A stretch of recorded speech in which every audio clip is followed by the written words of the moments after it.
Hello everyone, English tutor এলিনা এর পক্ষ থেকে স্বাগতম। আপনি যদি ইংরেজিতে কথা বলতে গিয়ে ভুল করেন, ভয় পাবেন না। আজ আমি দেখাবো 20টা কমন ইংলিশ মিস্টেক যেগুলো আমরা সবাই করি। চলুন শুরু করা যাক। Number 1, I am agree. So আমরা আই অ্যাম এগ্রি না বলে বলবো I agree. He did not like tea. এখানে আমরা হি এর পরে কখনো ডিড নট হয় না, সেহেতু এটি ভুল। আমরা তাই হি এর পরে বলবো he does not like T. She have a car. She এর পরে কখনো হ্যাভ হয় না, অতএব এই সেন্টেন্সটি ভুল। আমরা বলবো she has a car. More better ব্যবহার করবো না, আমরা ব্যবহার করব শুধু বেটার। ভেরি মাচ বিউটিফুল ব্যবহার করব না, মাছ আমরা ব্যবহার করব না, কেননা ভ্যারি বিউটিফুল দ্বারাই খুব সৌন্দর্য বোঝায়, এখানে মাছ ব্যবহার করার কোনো প্রয়োজন নেই। অতএব আমরা বলবো very beautiful. Discuss about the problem. এখানে অ্যাবাউট বলার কোনো প্রয়োজন নেই, আমরা শুধু বলবো discuss the problem. Number 7, according to me না বলে আমরা বলবো ইন মাই অপিনিয়ন। আবার number 8, he did a mistake না বলে আমরা বলবো he made a mistake. I am living here from 5 years না বলে আমরা বলবো I have been living here for 5 years।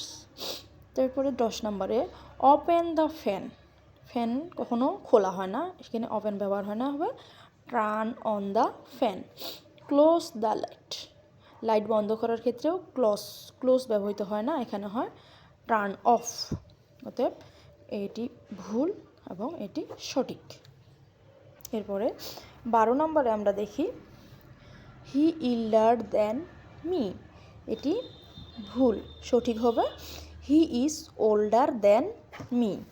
তারপরে I will call you after 5 minutes later. এখানে ভুল হলো, আফটার বললে লেটার বলার প্রয়োজন নেই, আবার লেটার বললে আফটার বলার প্রয়োজন নেই। অতএব বাক্যটি সঠিক হবে I will call you 5 minutes, অথবা আমরা বলতে পারি I will call you 5 minutes later. She is more prettier না বলে আমরা বলবো she is prettier. My one friend না বলে আমরা বলবো ওয়ান অফ মাই ফ্রেন্ড। এখানে 16 নম্বরে আমরা দেখি I did not add rice. এই সেন্টেন্সটি ভুল, কেননা একই সেন্টেন্সে দুইটি পাস্ট ফর্ম বসে না। অতএব এটি হবে I did not eat rice. Give exam, এটিও ভুল, এটি না বলে আমরা বলবো টেক অ্যান এক্সাম। তারপরে he is my cousin brother. Cousin শুধু বললেই হবে, ব্রাদার বলার কোনো প্রয়োজন নেই। অতএব হবে হি ইজ মাই কাজিন। তারপরে 19 নম্বরে যদি দেখি আই অ্যাম ফিলিং বোর্ড। অতএব বোর্ড মানে এমনিতেই বিরক্ত হওয়া, আবার ফিলিং ব্যবহার করার কোনো প্রয়োজন নেই, এই জন্য আমরা বলবো I am board. Return back, এটিও ভুল, কেননা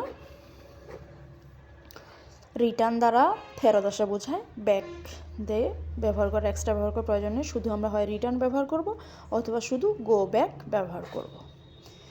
আশা করি ভিডিওটি ভালো লেগেছে। এই 20টা ভুল ঠিক করতে পারলে আপনার ইংলিশ অনেক ইমপ্রুভ হবে। আরও ইংরেজি শিখতে চাইলে আমার ইউটিউব চ্যানেলটি সাবস্ক্রাইব করে রাখো।